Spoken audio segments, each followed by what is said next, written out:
11 de janvier 1935. Je suis arrivé dans cette île hier. Ce cahier sera peut-être mon testament. Je place ces lignes sous la devise de Léonard de Vinci, Ostinato rigore, et je m'efforcerai de la suivre. Si la prédiction du Sicilien de Calcutta ne se réalise pas, si je ne meurs pas dans cette île, j'attaquerai dans mon ouvrage les ennemis des forêts et des déserts. Je démontrerai que le monde, avec le perfectionnement de l'appareil policier, des fiches, du journalisme, de la radio, des douanes, rend irréparable toute erreur de la justice et qu'il est un enfer sans issue pour un persécuté. Je dois poursuivre ces travaux commencés en prison. Mais la bibliothèque ne recèle que romans et poésie, et aucun de ces ouvrages scientifiques dont j'aurais besoin pour mon éloge de Malthus. Il faut que je me contente de mes connaissances actuelles. Mercredi 25 janvier. Aujourd'hui, je ne me suis pas rasé. Ma transpiration abondante me procure des brûlures insupportables. Est-ce que déjà apparaissent les premiers symptômes décrits par le Sicilien de Calcutta? Il y a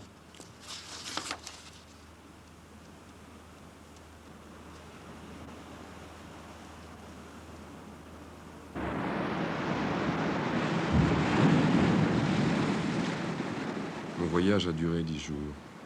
Il a fait une chaleur abominable et j'ai dû rester inconscient pendant 2 jours, dans un calme plat, ayant épuisé mes provisions d'eau. L'île était en vue, mais des courants contraires m'ont laissé éloigner de quelques centaines de yards. Sans rame, il m'était impossible de m'en rapprocher. Enfin, un coup de vent me jeta sur cette plage, évanoui, mais vivant.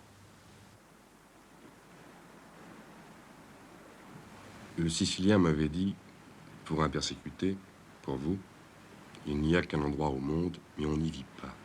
C'est une île. Des Blancs y ont construit, vers 1925, un musée et une piscine. Les bâtiments sont terminés, abandonnés.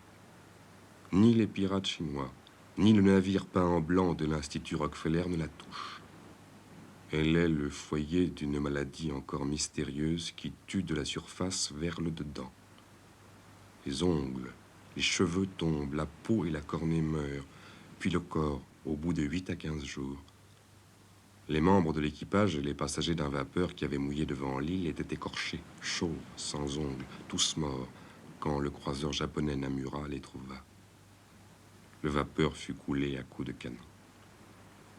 Je crois que le nom de cette île est Villings et qu'elle fait partie de l'archipel des Hélices.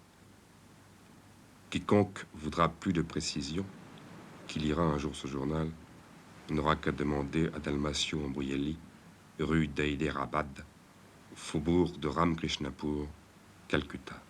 Je ne le compromets pas en le citant dans ce journal. La mémoire des hommes retiendra qu'Ambrielli aura été charitable envers son prochain, injustement persécuté. Rien ici ne peut servir l'homme. Pourtant, j'ai découvert au nord de l'île une sorte d'oasis miraculeuse. Là se trouvent l'eau et les arbres et de grands oiseaux multicolores. Non loin se dresse le musée.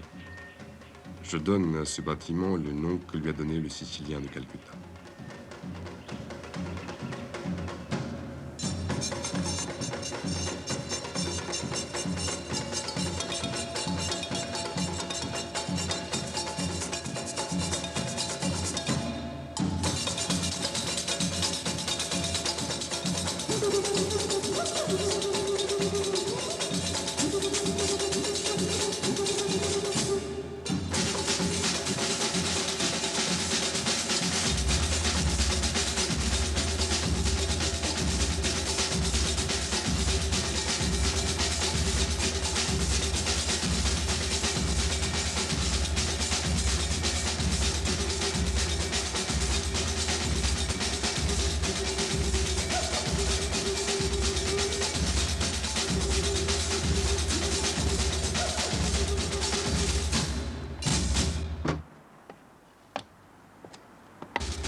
Le canot volé à Rabaul n'a pas résisté au brisant.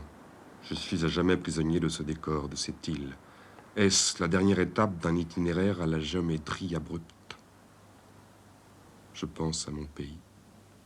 Je le rêve différent, si grande est mon impuissance. Une terre libre, délivrée du joug des tyrans et des flics, les tueries sur l'autoroute. Toujours pourchassés, traqués, jusqu'à ce matin-là. Ils entrent, je tire, mais ils sont trop nombreux. Longs mois de prison au secret. Ils me condamnent à mort. Aidé par mes amis, je m'évade. Depuis, je n'ai plus de repos. Ces murs vont-ils m'accueillir? À quoi bon t'écrire, ma chérie, puisqu'il n'y a pas de poste ici? Morel, à des centaines de milles de toute vie, ce lieu inquiète. Quel but poursuivait son constructeur? Quelle machination tramait-il si loin des hommes? Ou alors ce musée est plus simplement la réalisation d'un rêve éphémère, griserie d'un homme trop riche. Ce Morel dont parle la lettre peut-être.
Il y a exactement 15 jours que je suis arrivé ici. C'est le délai prévu. Je ne puis qu'attendre. Je verrai demain comment je me sens.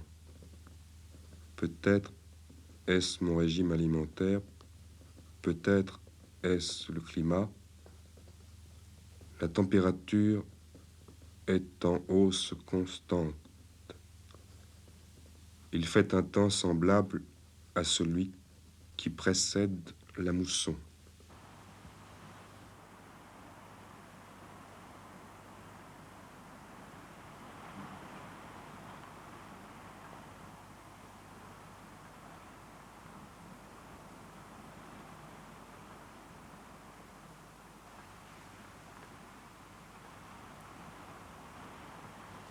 Je dors mal.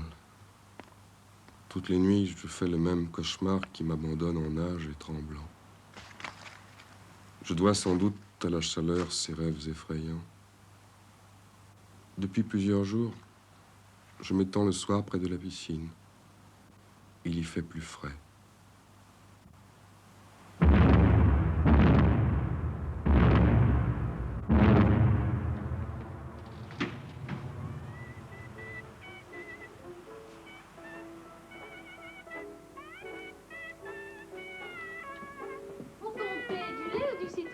Du citron, je suis au régime. Pour moi, ce sera du champagne.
Qui sont ces intrus?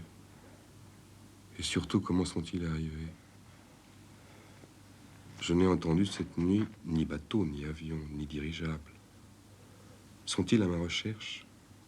Sont-ils le fil conducteur qui va me ramener au cachot? Ils sont une barrière infranchissable entre le musée et moi. Je n'ai rien à boire, rien à manger. Est-ce que je dois connaître encore les affres de la soif? J'avais presque trouvé le bonheur dans ce musée solitaire. Déjà s'amorçaient les grandes lignes de mon œuvre. Pourtant, relégué dans ce trou, mon sort est meilleur que celui que j'ai supporté pendant de longs mois de prison. Ils sont habillés de vêtements semblables à ceux que l'on portait il y a 10 ans. Des années d'après-guerre aussi, la musique qui les fait danser.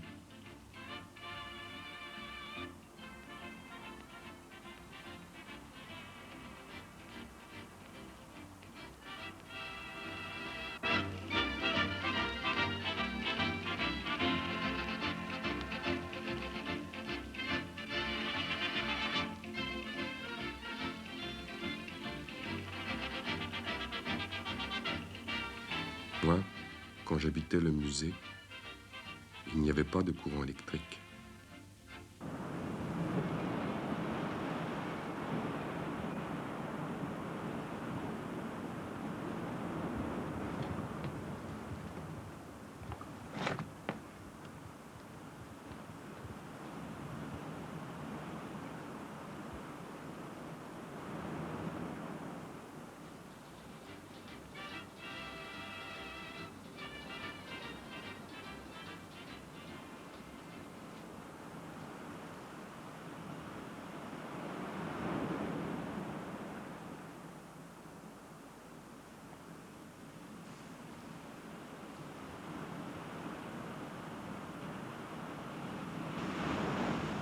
Bien que cette femme ait l'air de sortir d'une abominable peinture, je ne lui souhaite pas d'être mordue par les vipères qui pullulent sur la colline.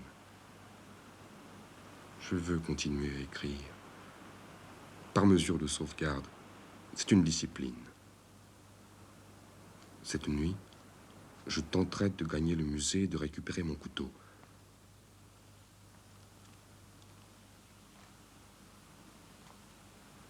Les intrus ont scellé la dalle du puits. Veulent-ils m'empêcher de boire?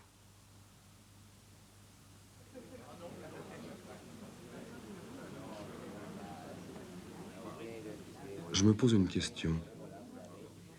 Où ont-ils trouvé la deuxième dalle?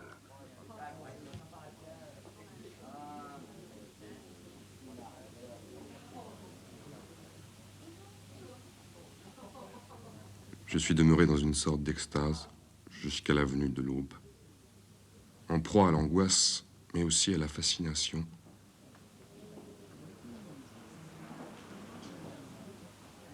Je craignais et espérais la venue d'un être humain. Il y a 1 mois que je n'en ai pas vu. Ceux-ci sont peut-être des policiers, mais ils m'attirent.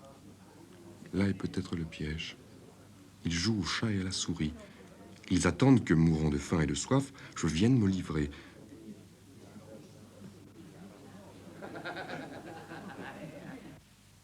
J'ai mangé des moules et bu un peu d'eau de mer. Pourquoi cette seconde dalle sur le puits? Jeudi 26. La femme est revenue. Vendredi 27.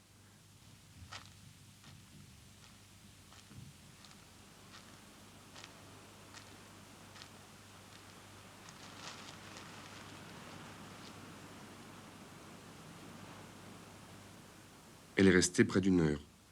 Elle avait un livre, mais ne l'a pas lu. Elle est peut-être belle.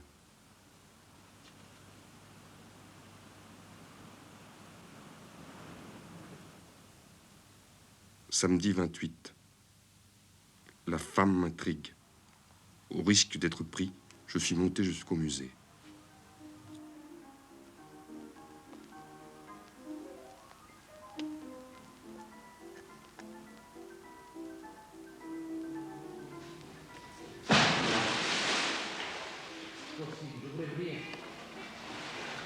Il ne va pas bien, Morel. Ça lui passera. Faustine est bien belle. J'ai appris son nom. Faustine. Demain, j'essaierai de la voir de plus près. La soif et la faim me font souffrir. Personne n'a l'air de me rechercher. Je tiendrai aussi longtemps qu'il faudra.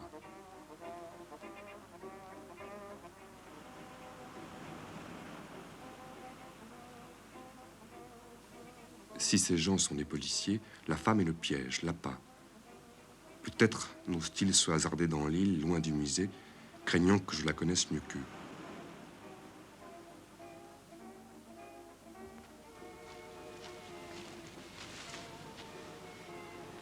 Faustine, vous devinez mal mes intentions. Je sais quel but vous poursuivez, Morel. Si vous le saviez, vous seriez très surprise. Oh, vous voulez jouer les mystérieux avec moi? Éveiller ma curiosité de femme? Si vous étiez vraiment femme, je vous offrirais cette île. Et vous y régneriez. Mais nous partons bientôt, Morel. Il est dommage que le délai soit si court. C'est vrai. Plus rien alors n'aura d'importance. Venez, rentrons.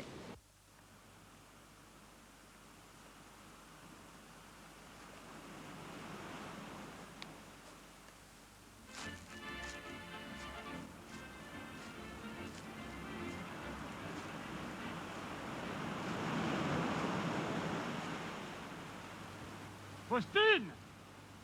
Regardez!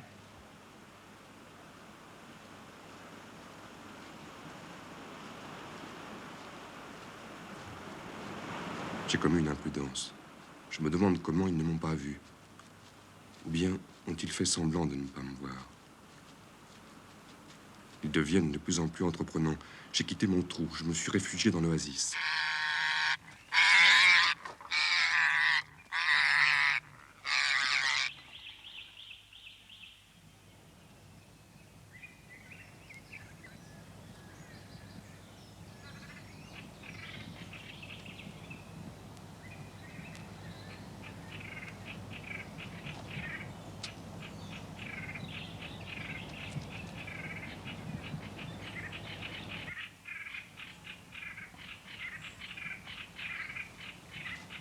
Mardi 31 janvier. Certains arbres sont complètement moisis. Les plus vieux, semble-t-il. Les autres ont la dureté de l'acier. Mon couteau ne peut les entamer. Hier, je n'ai rien écrit. J'ai mangé l'oiseau multicolore, sa chair était douceâtre. J'ai aussi mangé quelques racines. Les intrus sont-ils partis? Il y a une semaine qu'ils m'ont chassé du musée.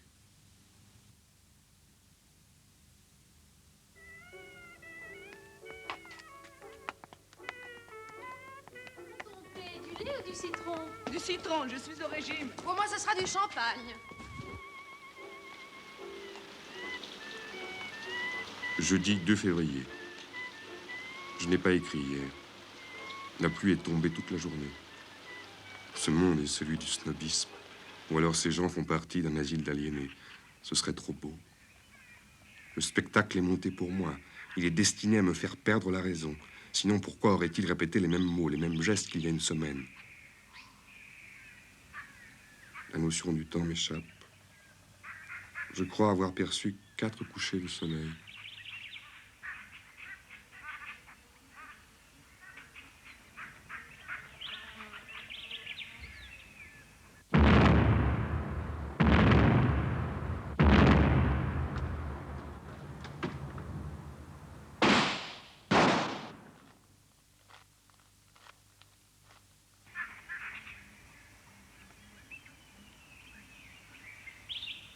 Aujourd'hui, il s'est produit un phénomène étrange. 2 soleils parcourent le ciel. Ils provoquent une chaleur étouffante. Ils ont l'air d'additionner leur rayonnement. Ai-je eu des hallucinations dues à l'absorption de ces racines? Certains Indiens de mon pays se procurent des rêves avec des racines. Cette femme est devenue indispensable. Hallucination ou piège, je ne résiste pas. Ils ont gagné. Mademoiselle, Je vous en prie, écoutez-moi. Surtout, n'ayez aucune crainte. De nous deux, c'est moi qui ai peur. C'est un affreux supplice que vous m'affligez. Répondez-moi! Je sais ce que vous représentez. Je vous demande simplement...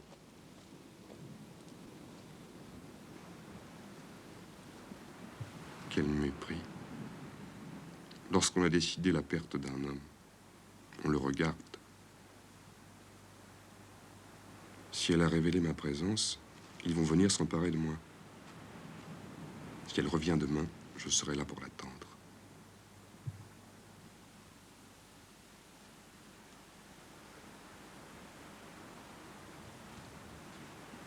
Faustine est revenue. Elle ne m'a pas dénoncé. Simule-t-elle un intérêt amoureux? Agit-elle sur les ordres des autres? Le jeu n'a-t-il pas assez duré? La femme est revenue. La femme est revenue. Faustine est revenue. Elle avait un livre qu'elle n'a pas lu, comme la semaine dernière.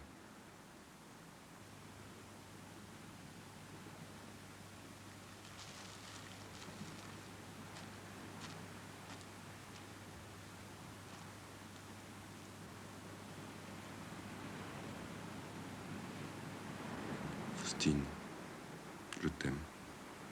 Faustine, tu as éveillé ma mort dans cette île.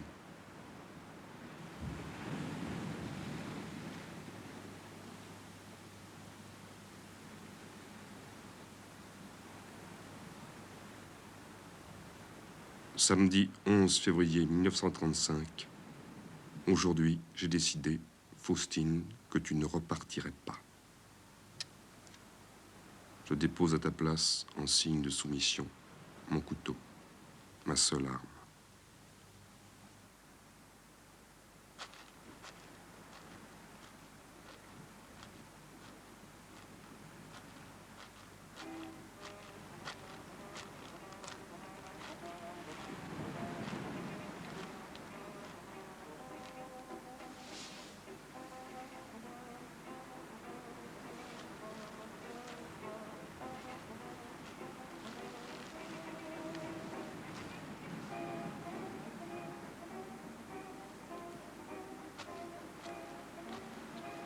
Faustine, vous devinez mal mes intentions.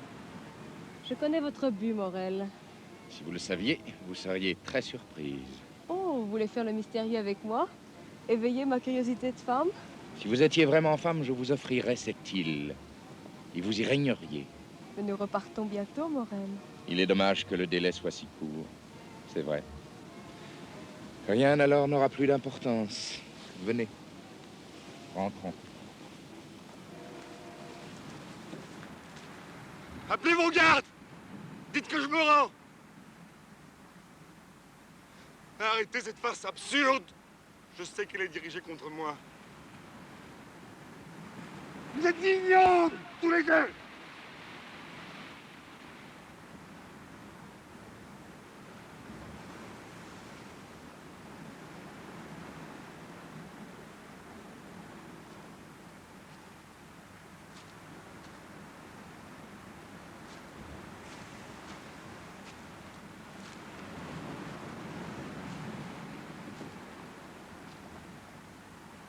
À la nuit, je suis monté jusqu'au musée. Plus rien ne valait la peine. Il fallait que je revoie Faustine, que je lui demande pardon. Le musée était désert. Il n'y avait plus personne. Les intrus étaient partis. On dirait que mes cris de tout à l'heure les ont fait disparaître, comme des ombres effarouchées. Il n'y a plus de courant électrique.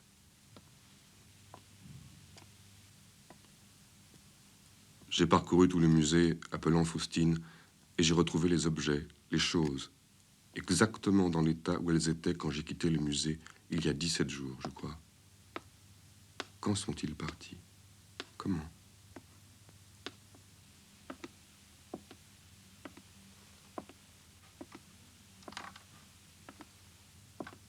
Dimanche 12 février. Il est étrange de s'attacher à des dates qui sont peut-être fausses. Lundi 13 février. J'ai repris possession du musée. J'ai déjà des habitudes. Je suis allé chercher de l'eau au puits. La deuxième dalle avait disparu. En repassant devant le musée, j'ai découvert un soupirail. Or, lorsque je me suis aventuré dans la cave hier, je n'ai vu aucune ouverture sur l'extérieur. Ce soupirail doit ouvrir sur une pièce dissimulée. Je me demande s'il y a un rapport entre ces appareils et les tubes qui sont installés sur la plage où j'ai abordé. Peut-être la force des marées est-elle captée et transformée en énergie électrique?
Je suis retourné dans la chambre que je suppose être celle de Faustine.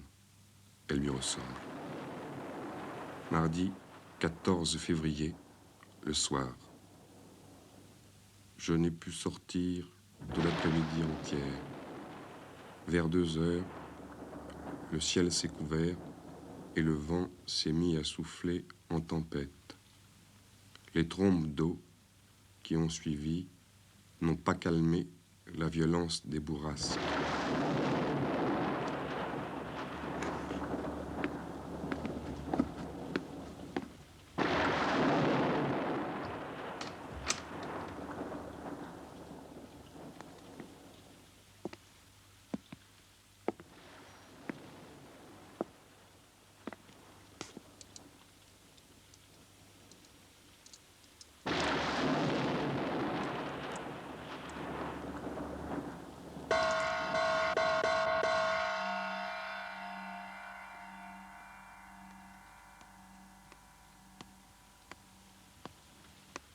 Chérie, tu es prête?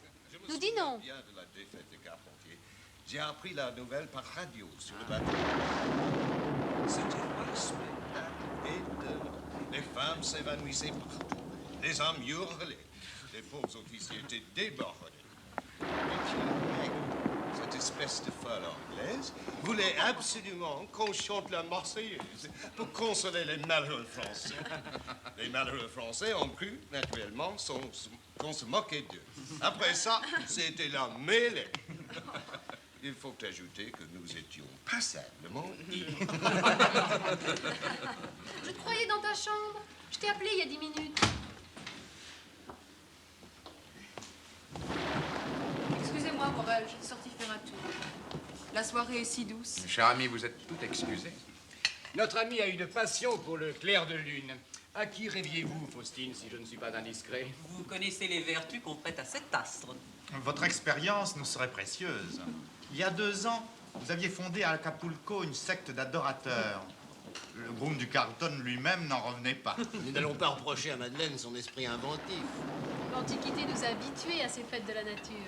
Miss Duncan est pour beaucoup dans ses folies, d'ailleurs. Elle est de plus en plus extravagante. Elle vient d'épouser un écrivaillon soviétique. Un ivoirien vétéré, brutal, j'en parle en connaissance de cause. J'ai reçu une chaise sur la tête. Au bar du Ritz, il se disputait avec un barman, j'ai appelé la direction, il a jeté une poignée de dollars sur la table en hurlant des insultes en russe. Elle colporte de théâtre en théâtre la doctrine bolchevique et dans un style. Quand on pense au mal qu'ils ont fait à certains, le pauvre Voronov, ils ont pendu ses enfants à des crocs de boucher. Le petit peuple crève de faim, on le nourrit de propagande et de haine. Sergueï m'a raconté des scènes. Excusez-moi, j'ai un peu froid. Je monte chercher un châle. Où étiez-vous pendant la guerre, Alec? J'étais à Londres, à l'état-major, un poste très agréable. J'habitais au Savoy et j'avais 3 maîtresses. Une blonde, une rousse et une négresse. Le commutateur est bloqué.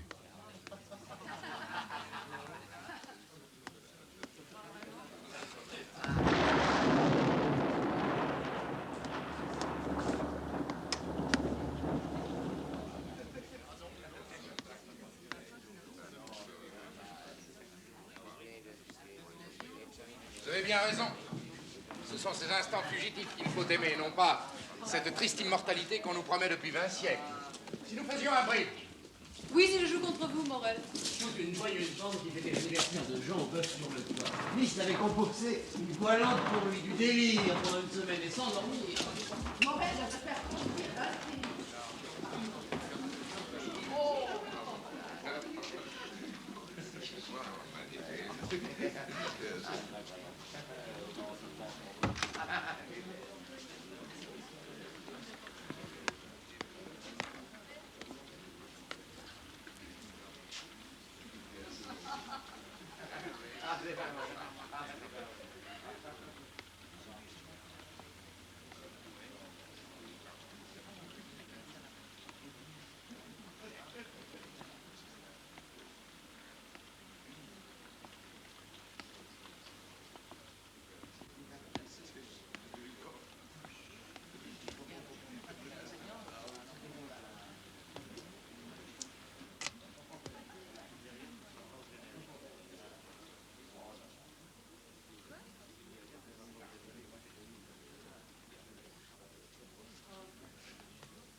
Tina, mon petit, ce n'est pas que je veuille jeter le trouble dans une âme aussi charmante que la vôtre, mais vous devriez vous livrer à d'autres plaisirs.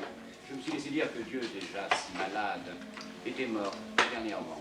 Vous n'allez tout de même pas vous mettre en deuil, quoique... Voilà.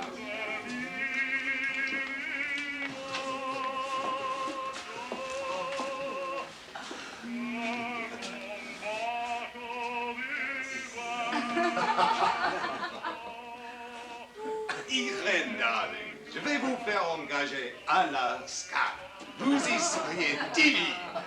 Divine, divine. Ce mouvement du cou, merveilleux.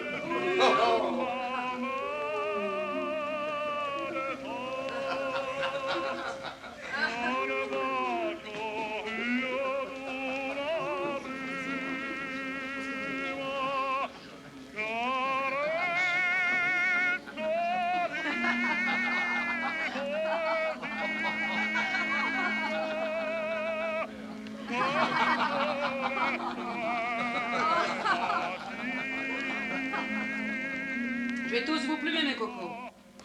Morel, je joue avec vous. Stover nous a promis de faire le 4e. Là, vous faites la place. Je vais faire ma cour à Ulysse. Mais c'est un homme sans intérêt. Vous le regardez tout en vous parlant, c'est ridicule.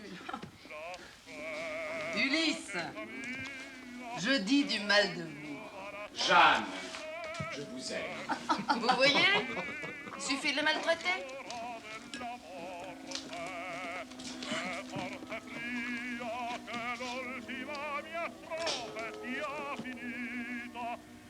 Vous avez une chair délicieuse, mon petit.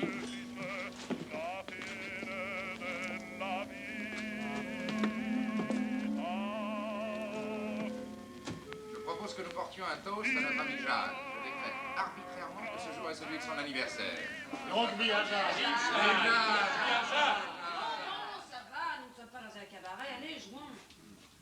C'est foudroyant. Foudroyant. J'imagine que je suis atteint par la fameuse peste. J'ai la fièvre.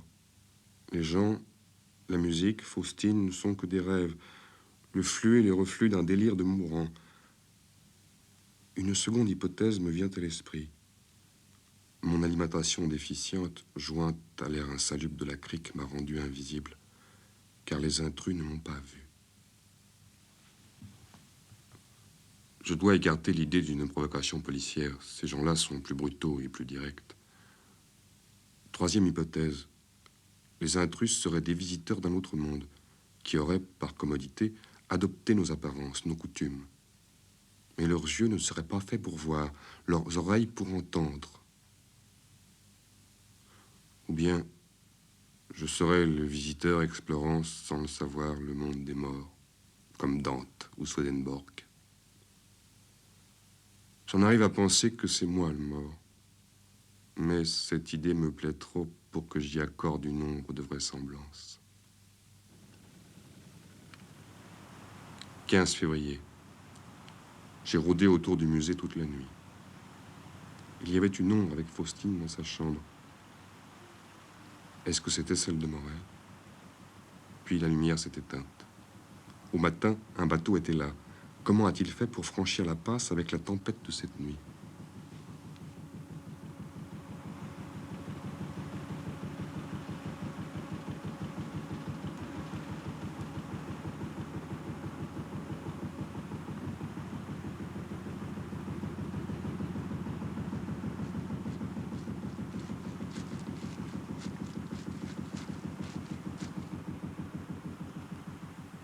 Alors, capitaine, notre opération, aucune difficulté? Non, monsieur. Tout votre programme a été entièrement respecté. J'ai laissé le matelot à Raboul, mourant, devenu aveugle. Les médecins n'ont pu faire aucun diagnostic. On parle d'une peste très rare. Vous savez, les bruits circulent vite. Je suis content de vous, capitaine. Allons rejoindre ces dames. Elles meurent d'envie de voir ce que vous avez rapporté de Rabaul. Capitaine, parlez-moi un peu des cachotteries de Morel. Il est bien mystérieux, cet homme. Ah, ce soir, je voulais vous dire, j'aimerais vous avoir tous après le dîner. J'ai une déclaration à vous faire. Capitaine, vous avez rapporté les saris? J'en meurs d'envie depuis 8 jours. Une recommandation. Ne parlez pas de la maladie du marin aux femmes. Elles s'inquiéteraient et l'hystérie me rend hystérique. Je voudrais que notre dernière soirée dans cette île soit agréable.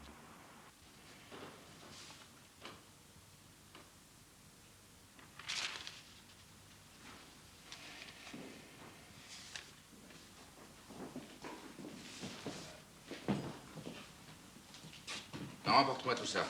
Tu serviras à boire plus tard, quand je te le dirai.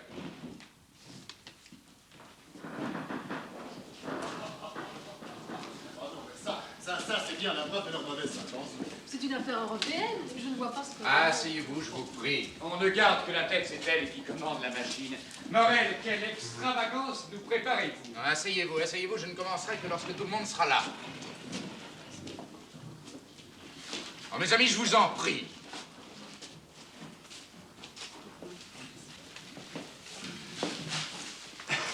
Morel, vous n'êtes pas drôle du tout.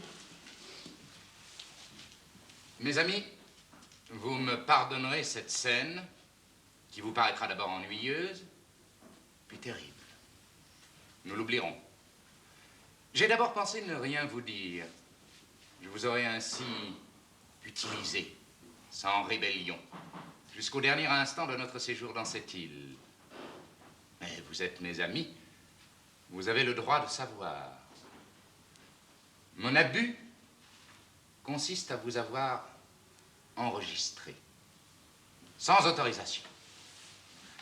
Ce n'est pas un enregistrement comme les autres. Sur cet enregistrement, nous serons vivants à jamais. Imaginez un film qui représenterait notre vie durant cette semaine. Le décor serait la mer, le ciel, l'île, le musée, la piscine, les acteurs, nous-mêmes. Sur ce film, nous vivrons à jamais.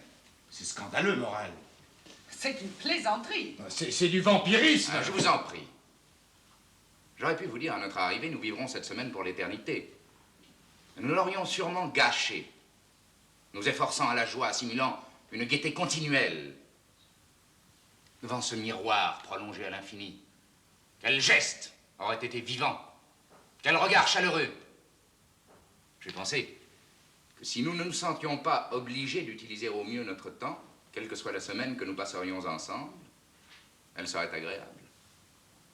N'en fut-il pas ainsi? Je vous aurais procuré une éternité agréable.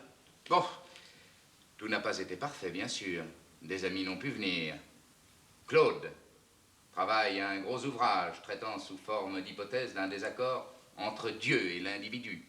Gloria se repose de son accident à Gstaad. Elle était trop fatiguée pour nous rejoindre. Lois Carbon est en Afrique avec les Middays pour une longue chasse. Ils se sont excusés. Le pauvre Charlie, évidemment. Mais je l'ai gardé. Si quelqu'un veut le voir, je puis le montrer. Effrayant. Morel, vous êtes horrible. Charlie? Je vais maintenant vous expliquer mon invention. Ou du moins, vous exposer les principes qui ont régi la construction de mes appareils. La liste des moyens scientifiques connus jusqu'à ce jour pour remédier aux absences pouvait s'établir comme suit. En ce qui concerne la vue, la photographie, la cinématographie, la télévision. En ce qui concerne l'ouïe, la radiotéléphonie, le téléphone, le phonographe. Ces inventions, si perfectionnées soient-elles aujourd'hui, ne comblaient les absences que pour 2 de nos sens seulement. Et ceci d'une manière limitée et imparfaite. Je perfectionnais les appareils existants. J'obtins, à l'aide de machines optiques et électriques compliquées, des représentations spatiales de l'image et du son en relief, si vous voulez. Mes projections se passent d'écran. Elles sont accueillies par l'espace tout entier, de jour comme de nuit. Je pensais alors que l'on devait pouvoir inventer des appareils susceptibles de jouer un rôle identique pour les autres sens, le goût, le toucher, l'odorat. Je me mis au travail. Je cherchais à capter des ondes, des vibrations inconnues. Après de longues expériences, des essais malheureux, je réussis à déterminer la qualité de ces ondes et à fabriquer les machines pour les enregistrer. Mais chaque sens exigeait des appareils séparés et aussi différents dans leur nature que l'est un phonographe d'un projecteur de cinématographe. Dans un dernier stade de mes recherches, je parvins à synchroniser les différents capteurs. J'avais la vue, l'ouïe, le toucher, l'odorat, le goût. J'avais la vie. Cette vie, je ne la crée pas. Je me contente de la copier parfaitement. Êtres et choses se comportent comme des émetteurs d'ondes que mes machines captent, amplifient, conservent et projettent dans l'espace-temps présent, recréant ainsi complètement l'être ou la chose captée. Nul n'admettra qu'il s'agit là d'images.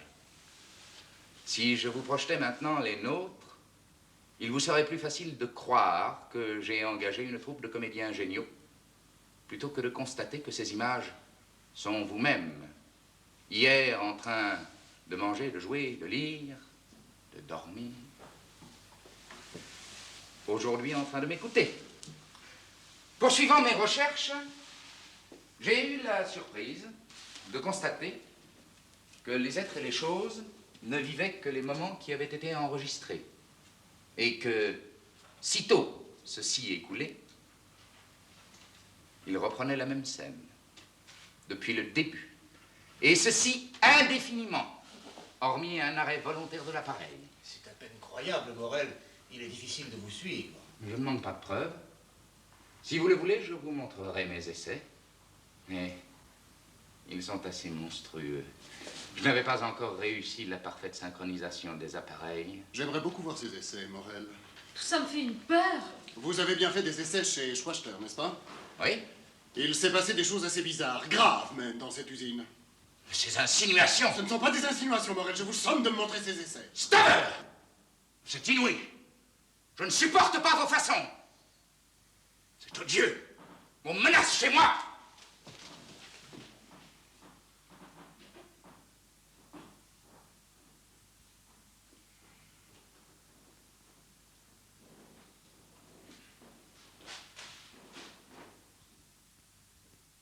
Enfin, tu es fou. D'attaquer Morel de cette façon. Vous vous conduisez très mal, Stover. Allez chercher Morel. Allez, va t'excuser. Mais enfin, ouvrez les yeux, vous tous. Vous ne vous rendez compte de rien. Morel vous annonce qu'il vous a enregistré. Que toutes nos pensées, tous nos actes sont captés. Qu'il a fait de nous des images. Et c'est tout l'effet que ça vous fait. Et l'usine Schwachter, ça ne vous rappelle rien? Tous ces morts qu'il y a eu. Et au moment où Morel y était. J'ai vu les photos dans la presse de l'époque. Mais vous oubliez, Stover, que Morel lui aussi s'est enregistré. Il n'est pas mort, que je sache. Il a peut-être fait des essais malheureux, mais c'est sûrement une coïncidence. Il n'est peut-être pas aussi fou que cela. Je vais le chercher. Il ne reviendra pas. Il est très susceptible. Alors buvons sans lui. À son île, à son invention. Et à notre dernière soirée. Moi, je bois à l'invention de Morel, et je bois beaucoup, puisqu'il paraît que je vais recommencer toutes les semaines. Et pour l'éternité, ce geste que j'accomplis. Je bois aujourd'hui, 25 novembre 1925. Et au 25 novembre, 45, et 65, et 85, et 2005, et ainsi de suite. Et puis quand je serai une vieille peau, je viendrai dans cette île contempler mon double jeune et intact. Sacré Morel, il a presque réussi à me faire peur. Moi aussi, j'ai peur. Je me souviens de la mort de Charlie.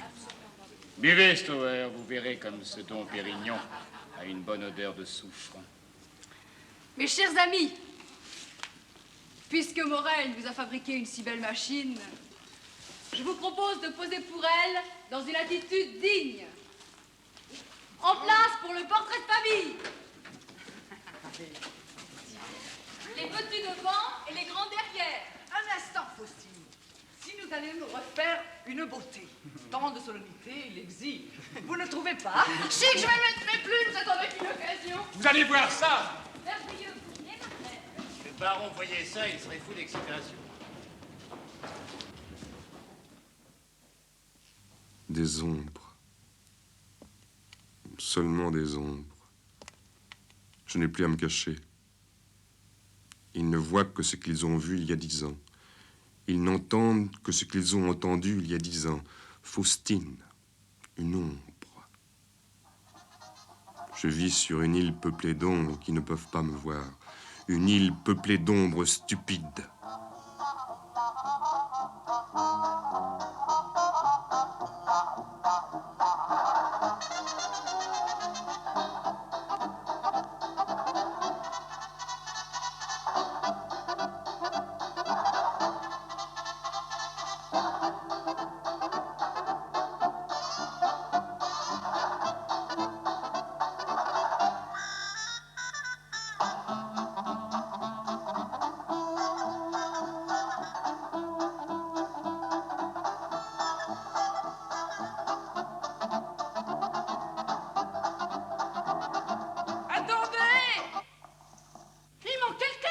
Charlie, c'est le mauvais goût. Il manque Morel, il faut qu'il vienne avec nous poser pour la postérité. Morel! Morel! Morel! Morel! Morel! Morel! Morel! Morel! Morel! Morel!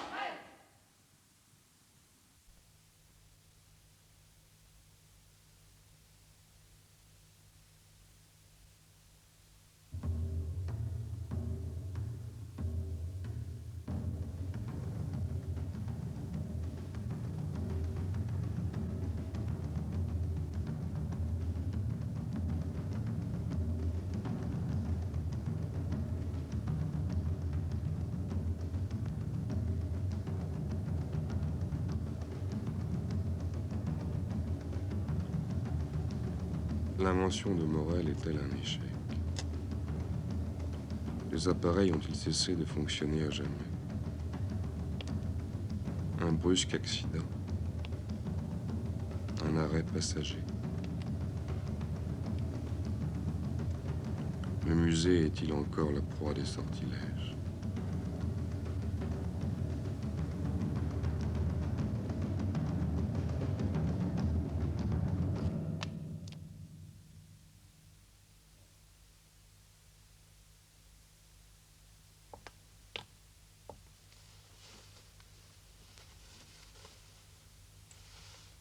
Tout fonctionne à nouveau. Le passé a cessé de nourrir le présent. J'ai parcouru un livre auquel je n'avais pas prêté attention jusqu'ici. Il traite des marées dans l'hémisphère austral. Il m'a rassuré. Je me suis emparé des papiers que Morel a jetés dans la vasque et j'ai compris qu'il avait commis une infime erreur dans ses calculs. Il a surestimé la force de certaines marées. Ces machines emploient plus d'énergie que l'eau n'en fournit. La mer fait naître les ombres à son gré. La prochaine grande marée me rendra Faustine.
Je comprends alors que, comme tout le reste de l'île, gens et choses, le mur a été enregistré par les capteurs de Morel. Le mur est une projection des machines, comme Morel, Faustine et leurs amis. Tant que les moteurs marchent, tant que la marée fournira de l'énergie, rien au monde ne pourra me libérer de cet endroit. Le musée, l'île elle-même, la Terre viendrait-il à disparaître? Tant que de l'énergie nourrira les moteurs, la semaine de Morel se répétera inlassablement. Je ne peux compter sur la marée. Nous sommes entrés dans un cycle de grandes eaux et dans 10 jours, je serai fou ou mort d'inanition. Il ne me reste qu'un espoir. Comprendre, en lisant les papiers de Morel, comment fonctionnent les moteurs et les arrêter.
J'ai très mal dormi. Je commence à souffrir de la soif. L'air devient épais et irrespirable. Si je ne trouve pas de solution pour sortir, je mourrai asphyxié comme ce commandant de sous-marin dont j'ai lu l'histoire pendant mon séjour à Calcutta. J'ai parcouru les feuillets préparés par Morel pour sa conférence. Hier soir, il n'a pas tout dit. J'ai construit ces moteurs, ce musée, pour une femme. Le mot musée que j'emploie pour désigner cette maison date de l'époque où je ne savais pas encore ce que je ferais de mon invention.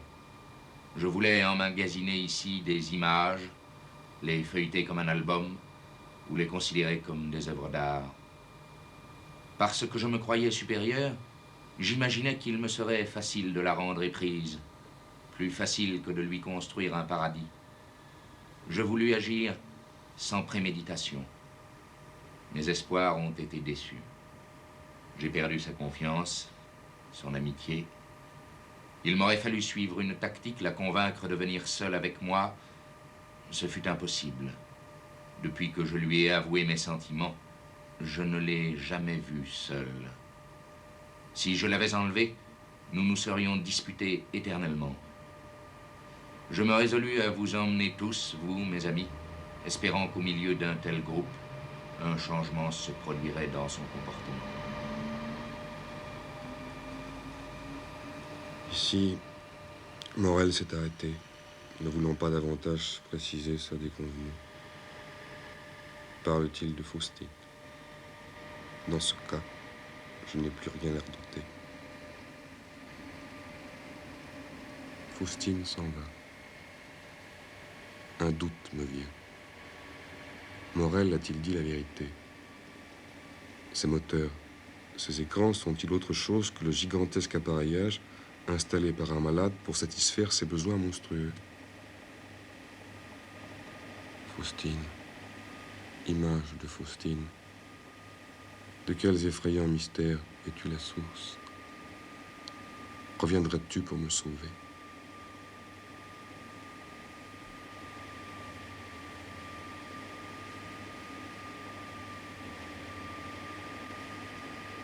Ils sont partis.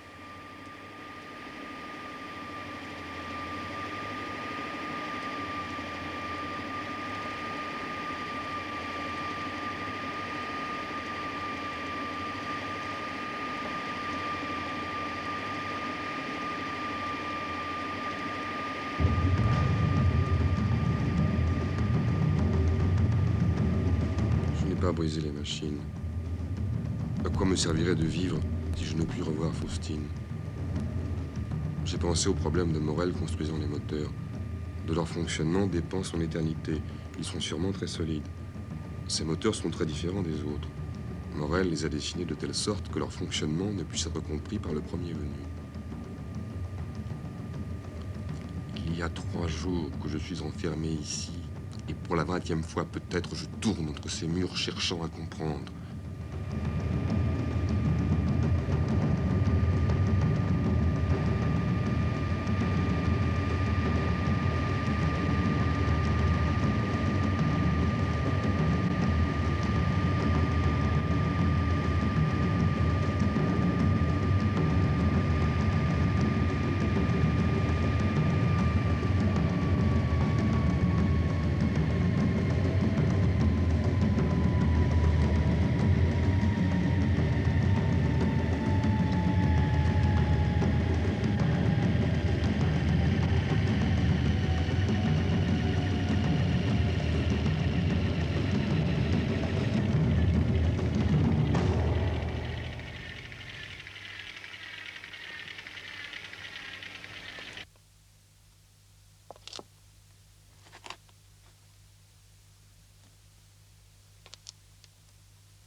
J'ai passé ma journée à fouiller le musée pour découvrir les capteurs dont parle Morel.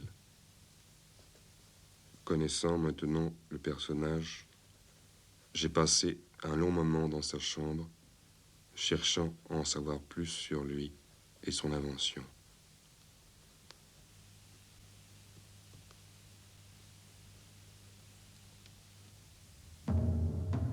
Je sais comment remettre les machines en marche sans m'enfermer dans la salle. J'ai fini de lire les papiers de Morel. Cela nous permettra de nous sentir vivre une vie toujours nouvelle, car il n'y aura pas d'autres souvenirs à chaque moment de la projection que ceux que nous avions au moment de l'enregistrement.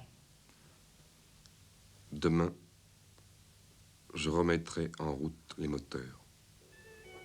Pour les autres, ce sera lundi, le premier jour de la semaine. Faustine renaîtra.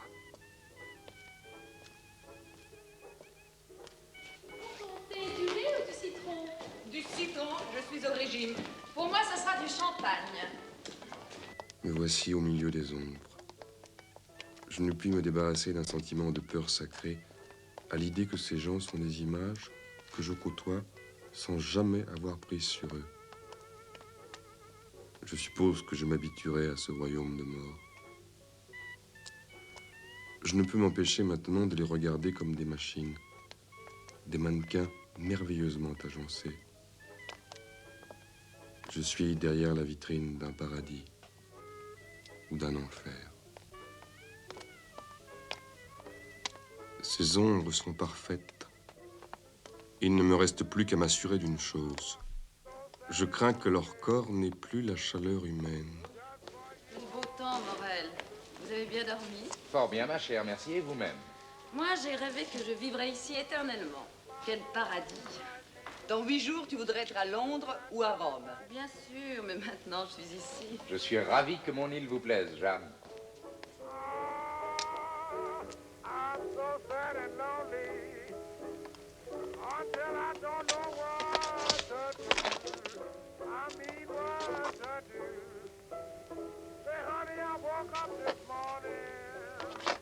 Expérience effrayante. Leurs corps sont de marbre, leurs gestes fixes. On ne peut détourner aucun mouvement. Je réalise le danger que je cours à vivre avec les ombres. Elles peuvent m'écraser. Je devrais à l'avenir y prendre garde. Il me faudra coucher dehors, à l'abri d'un éventuel passage. Je comprends maintenant les anomalies du musée. Rien de ce qui était enregistré ne peut être modifié. Les portes fermées le sont jusqu'au moment où l'un des autres les ouvre. Même chose pour les commutateurs électriques, les rideaux, les fenêtres. Ce monde est un piège dangereux, mais pas de la manière dont je l'imaginais il y a plus d'un mois. Il me faudra sans cesse être sur mes gardes.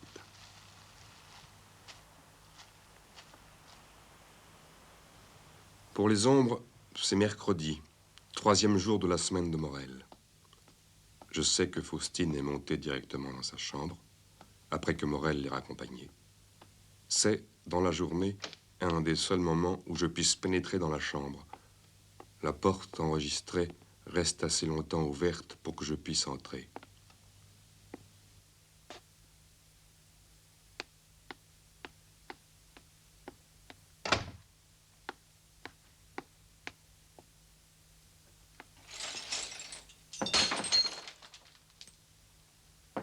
Oui, qu'est-ce que c'est? Entrez.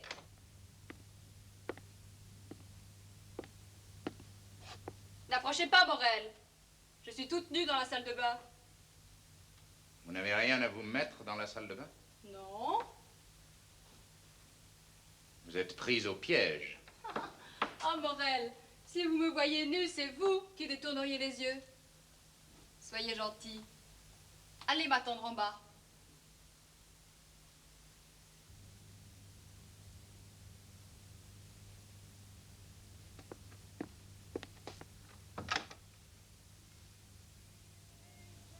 Parti, Morel. Faustine, tu es à moi et tu ne le sais pas. Tu as quitté cette île depuis 10 ans et pourtant tu es encore là, grâce à ton inventeur. Espérait-il en une semaine gagner ton amour? Il y a combien de temps que tu le connaissais?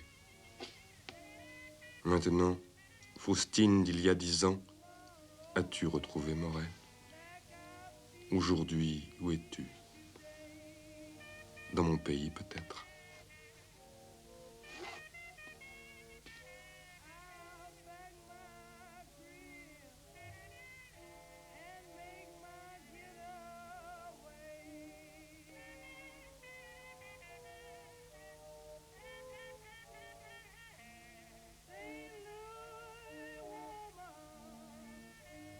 Cette robe vous va très bien, Faustine.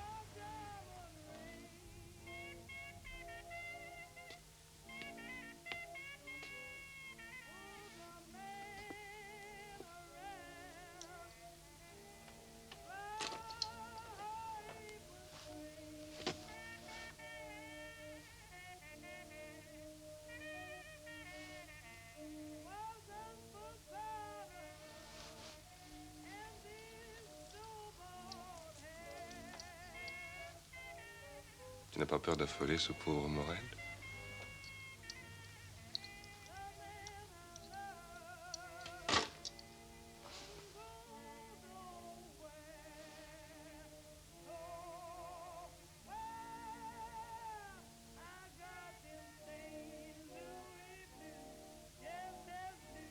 Je t'aime, Faustine. Que ce jeu est joli avec toi.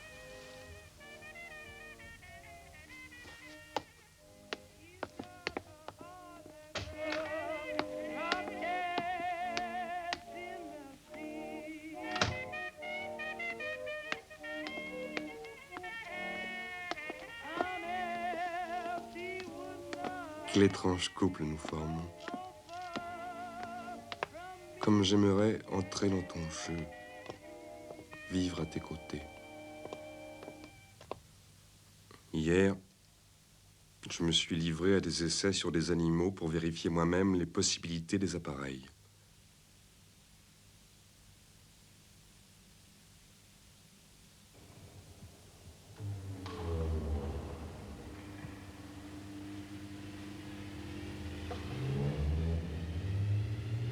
Rien ne permet de distinguer les oiseaux vivants de leur image.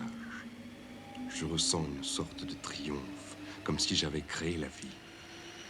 Je comprends l'effarant orgueil de Morel. Voilà. Maintenant, tout cela n'a plus d'importance puisque nous partons.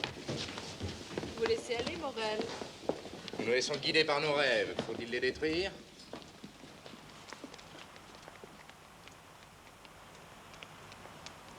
Une fois de plus, pour Morel et ses invités, la semaine s'achève.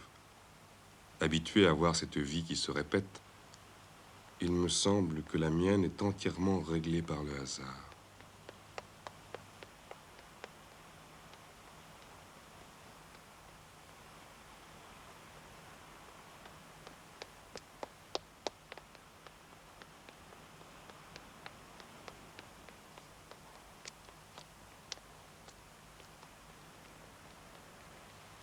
Je pense à la phrase de Morel. Cette scène vous paraîtra d'abord ennuyeuse, puis terrible. Pourquoi terrible? Être enregistré est-il si terrible? Morel a un secret. Morel doit savoir quelque chose qu'il n'a pas dit, dont on ne trouve trace dans ses papiers. Ce secret a-t-il un rapport avec son invention? Et si oui, lequel?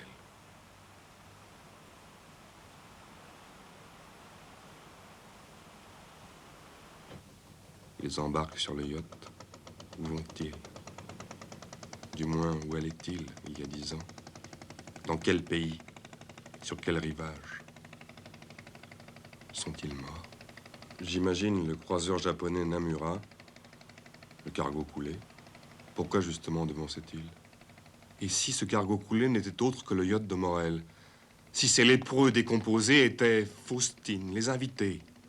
Je repense au récit du Sicilien, aux accusations de Stover, aux obscurités de la conversation avec le capitaine. Est-ce que les machines tuent?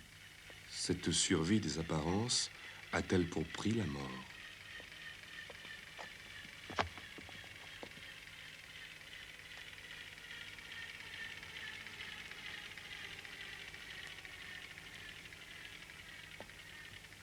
Soudain, se révèle un ensemble cohérent. Je vois en une seconde s'organiser des fragments de conversation, d'images, auxquels, jusqu'à ce moment, je n'attribuais aucun sens. Les machines tuent. Mes amis, vous me pardonnerez cette scène qui vous paraîtra d'abord ennuyeuse, puis terrible. Et l'usine Schwachter, ça ne vous rappelle rien? Tous ces morts qu'il y a eu. Et au moment où Morel y était. J'ai laissé le matelot à Rabaul, mourant. Les médecins n'ont pu faire aucun diagnostic. On parle d'une peste très rare. Les paroles du Sicilien me reviennent. Cette île est le foyer d'une maladie encore mystérieuse qui tue de la surface vers le dedans. L'équipage et les passagers du vapeur qui avaient mouillé devant l'île étaient écorchés, chauves et sans ongles, quand le croiseur japonais Namura les trouva. Le croiseur japonais l'a coulé à coups de canon, il y a 10 ans.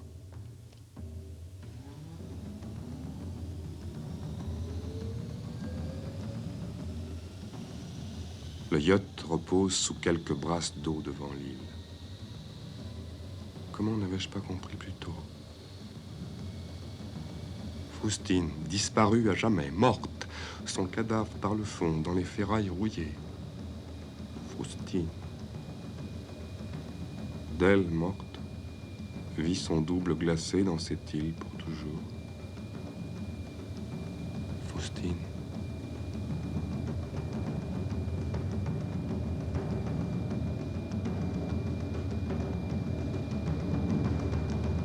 L'hypothèse selon laquelle les images ont une âme paraît confirmée par les effets de ma machine sur les personnes.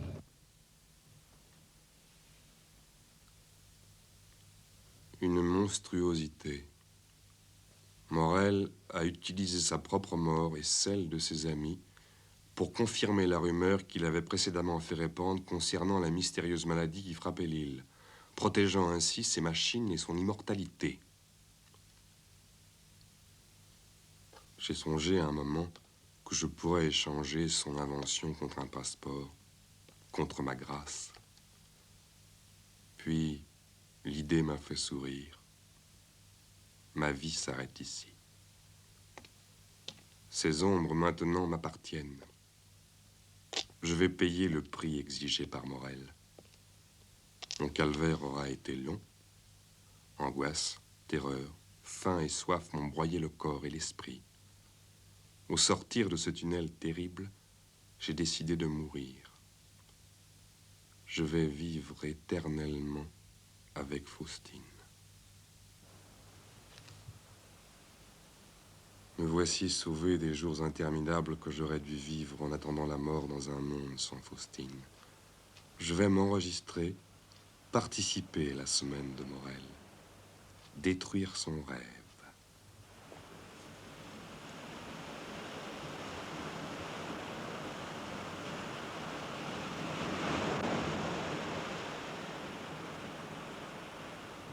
Il faut que je répète soigneusement tous mes gestes, toutes mes attitudes, toutes mes paroles doivent s'accorder parfaitement aux gestes, aux attitudes, aux paroles de Faustine et des intrus. Il faut que je prenne garde de ne pas être bousculé par une ombre comme il y a 15 jours. Nous sommes arrivés hier soir dans l'île, moi comme invité clandestin. Il m'est difficile d'entrer dans les conversations et les comportements des ombres. Nous ne sommes pas du même monde. Leur futilité est insupportable. C'est la seule chose qui m'ennuie. Vivre pour l'éternité dans ce monde que j'ai longtemps combattu. Je m'efforcerai d'oublier ce que je suis. Le regard de Faustine m'aidera.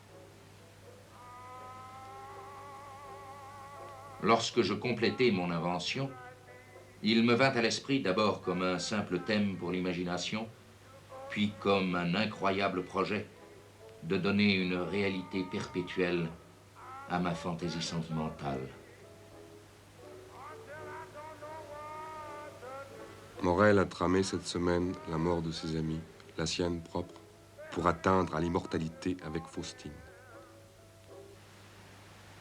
Belle et inaccessible Faustine. Sa beauté mérite ses folies, ses hommages, c'est crime. Je pense à cette éternité avec elle, et la mort me semble être une porte ouverte sur la félicité. Il faut que je m'assure qu'un dérangement des machines est impossible. Ce paradis sera inviolable. Hier, j'ai réussi à parler à Faustine. J'espère donner l'impression que je l'entraînais vers les rochers.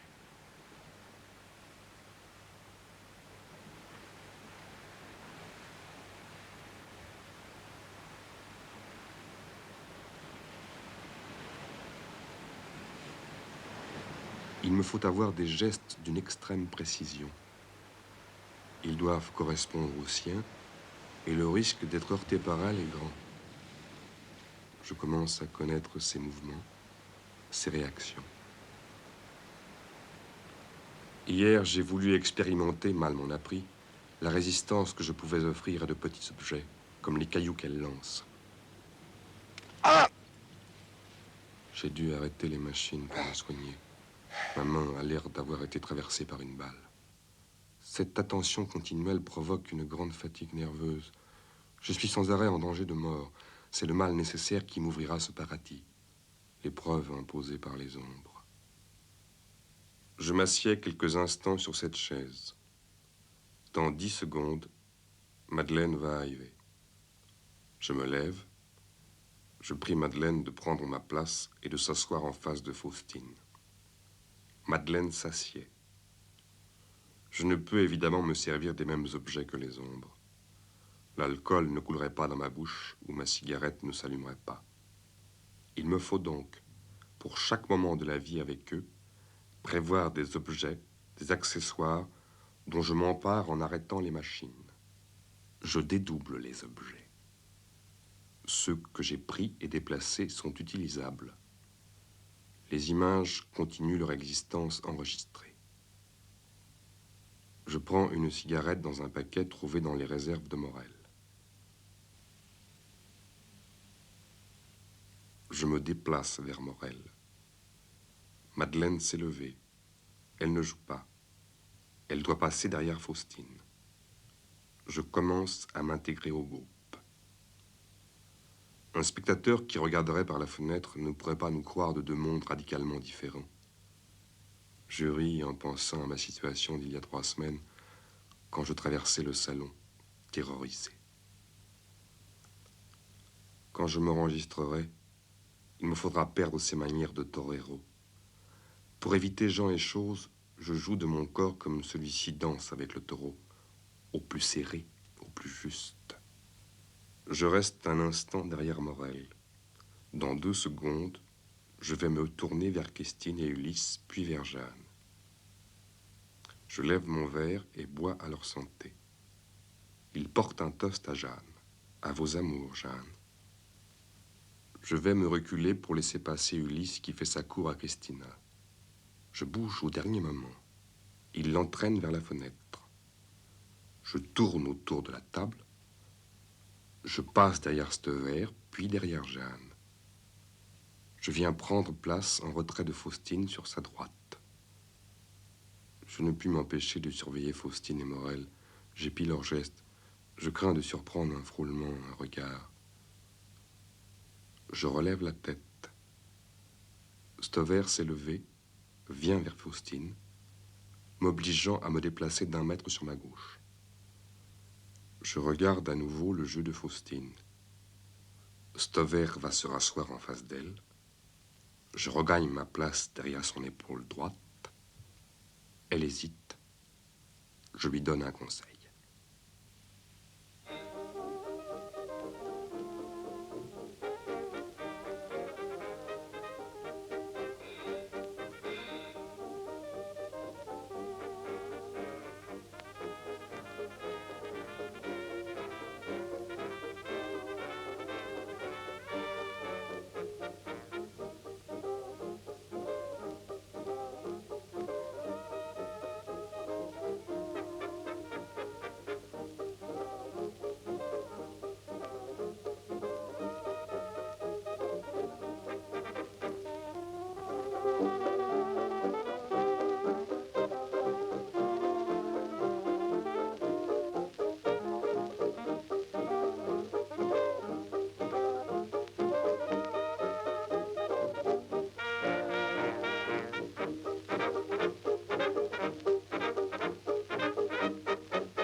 Je me sens prêt. Lundi, je mettrai les machines d'enregistrement en marche. Mais je sais que je ne pourrai jamais prendre place dans ton lit, car tes draps ont pour moi la dureté du marbre.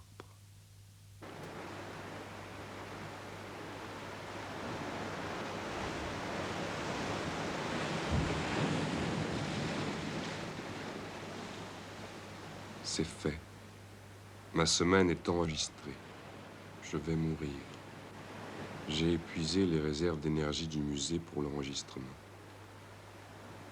Il me faut maintenant attendre le retour des marées.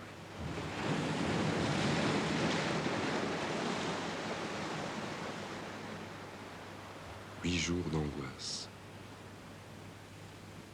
Je peux tout craindre. Une idée me vient. Et si Morel avait disposé ses machines de telle manière que sa semaine soit inviolable?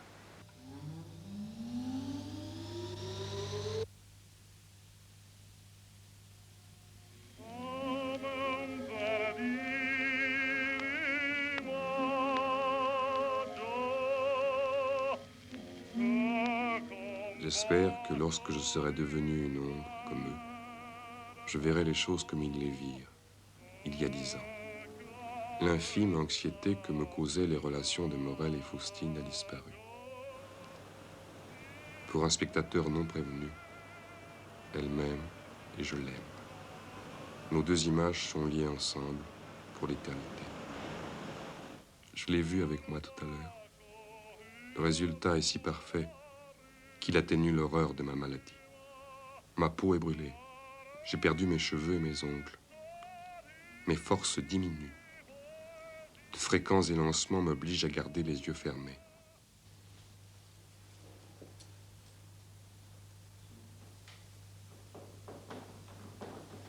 Allez, va t'excuser. Mais enfin, ouvrez les yeux, vous tous. Vous ne vous rendez compte de rien. Morel vous annonce qu'il vous a enregistré.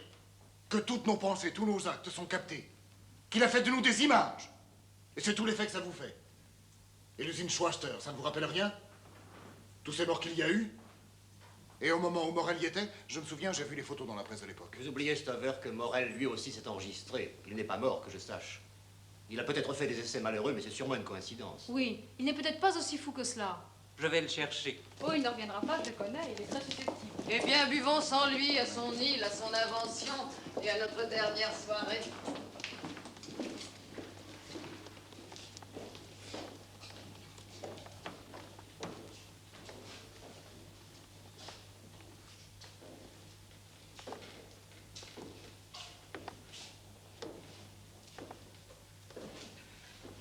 Moi, je bois l'invention de Morel. Pour ton thé, du lait ou du citron? Du citron, je suis au régime. Pour moi, ce sera du champagne.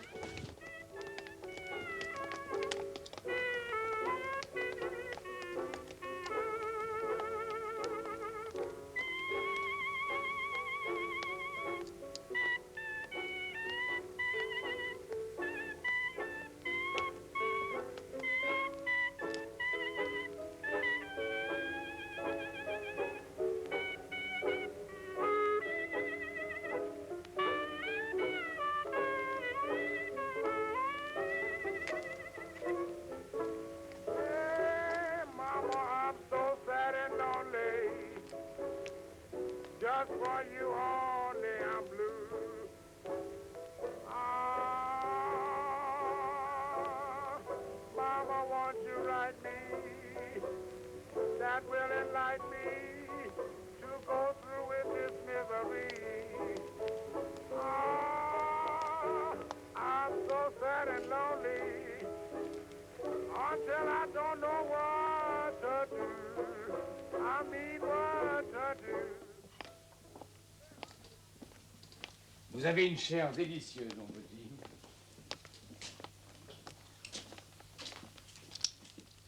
Cognac pour moi. Oui, monsieur.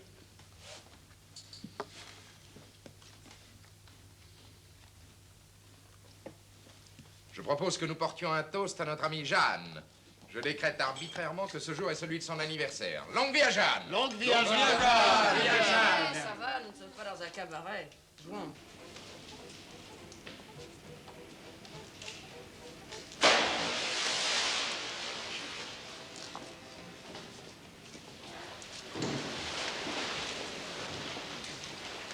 Vous ne trouvez pas que Morel a l'air bizarre?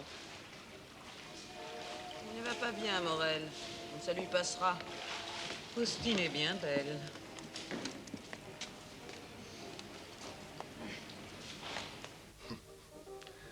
Quelle drôle de soirée. Jeanne et Christina étaient déchaînées. C'est surtout à Morel que je pense. Quelle histoire invraisemblable.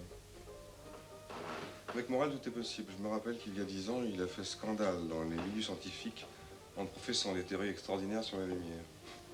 Quel personnage!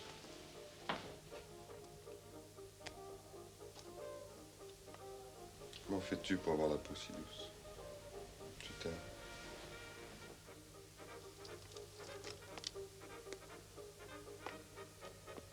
J'aimerais que nous allions à Caracas au printemps.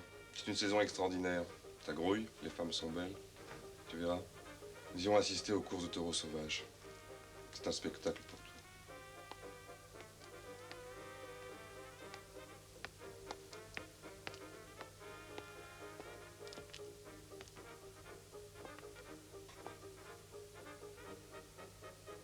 La fête continue. Ils sont increvables. Ulysse surtout. C'est un prince de la nuit.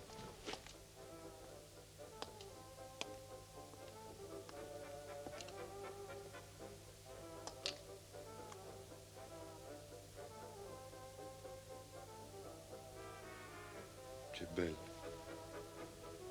Belle.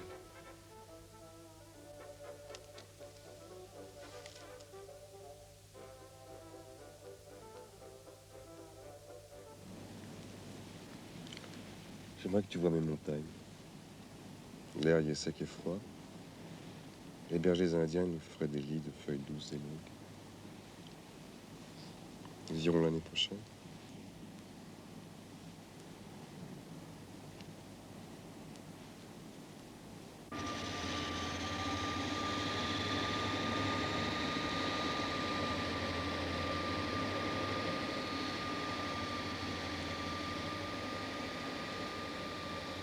Je me sens de plus en plus faible.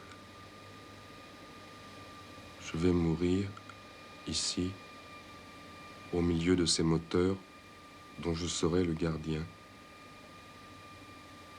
Ils m'ont servi, ma mort leur rend hommage.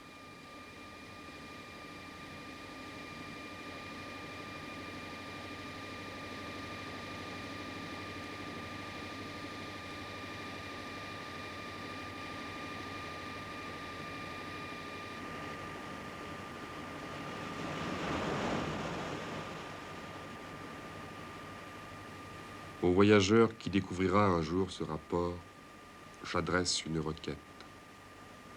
Regardez-nous.